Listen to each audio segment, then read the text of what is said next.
Number one, Otiende asked about, in speaking with regards to Article 40, on the right to property and how government cannot just take away property from any individual.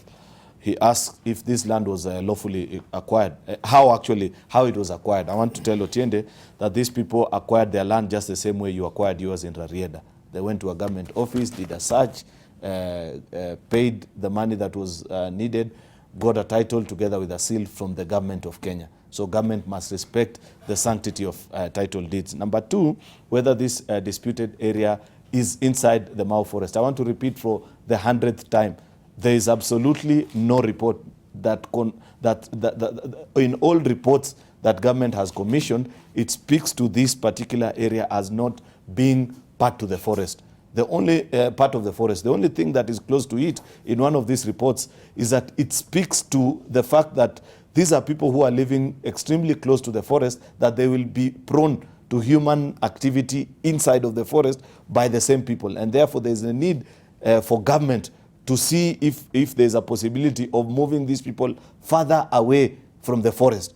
And it provides for the process of how you can do that. Number one, through compensation. Number two, giving them alternative land. Number three, creating a barrier between them and the forest, in what is known as the status quo. That's why in all the briefings that you'll see, this area is known as the status quo area. Number three, Otiende, about, no, it's actually you, Dibal, that spoke about the government policy, if there's a government policy on this particular issue. I want to tell you a very sad story. Yesterday, some leaders went to see CS Matiang'i, in his capacity as chair of the Cabinet Implementation Committee. And of course, they were furious about the things that were happening, and they were asking him, CS, what has happened? 10 out of 15 schools in this particular area today, kids are not in school. That is extremely urgent, and there can be no bigger crisis in this government like the one of kids not being able to report to school. And CS Matiang'i was very categorical and said, please, let us handle this issue, because to the best of my knowledge, as Interior Ministry, we don't have officers in that particular area. We haven't sent anyone. We are not aware of any impending evictions. And of course, you understand, if there were to be evictions, at least the Ministry of Interior will be involved. Therefore, that is why we are saying this is a matter that is being, an agenda that is being pushed solely by Cheruiyot Tobiko, a man who is conflicted in this particular issue and is pushing narrow tribal interest and not government policy. There's no cabinet concurrence on this. This matter has never come up in cabinet for discussion. I can confirm as much. If you doubt my words, please take your cameras to Interior. Ask CS Matiang'i if in his Tuesday meetings they have ever had a discussion about this. I can assure you there's none. Finally, the bigger question that we need to ask, how do you conserve the environment? And Dibal, the problem in this country is, I don't know if it's about our bandwidth of understanding, and that's why I took issue with the person who wrote for you the thing that you read before the beginning of the show. Because Kenyans love reducing complex debate into either yes or no discussions. That is not how you approach issues. As an intellectual, you take time to understand the issues that are at hand. Number one, we have said in simple words that we cannot defend anybody who is living inside of the Mau Forest. So that long lecture about the need to conserve the environment, please keep it to yourself. None of us can ever argue on that need.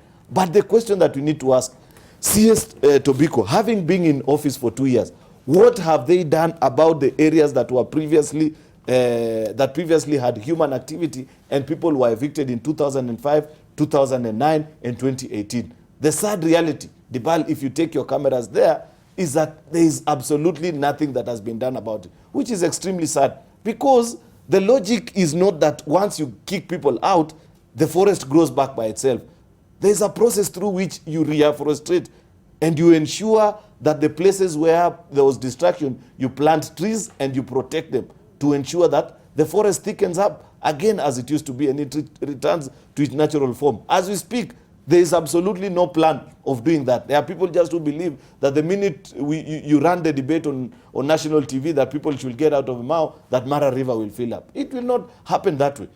The person that I give utmost respect in this issue of the Mau for all these years is a lady who unfortunately passed on, that lady known as PS El Mawi. If you remember that PS of environment in last administration. This lady sat down for many hours, engaged leaders, engaged the communities living along this particular area, and came up with a workable plan. And if you go to the Mao today, you will realize that they had already demarcated, which is part of what this report is talking about, and shown where is it that is the boundary between the community and the forest. And along the boundary, they had planted 100 meters of tea. And they were continuing so well until 2018. Thank you. When Cheruiyot Tobiko showed up, and then there was all this, all about this politics, all right, thanks. and we lost the entire project. Because even as we speak, Dibal, sadly, government spent close to 300 million Kenya shillings planting tree to demarcate, planting tea to demarcate the Mao forest, and that tea has been left to waste. Nobody is speaking it at the moment. So I think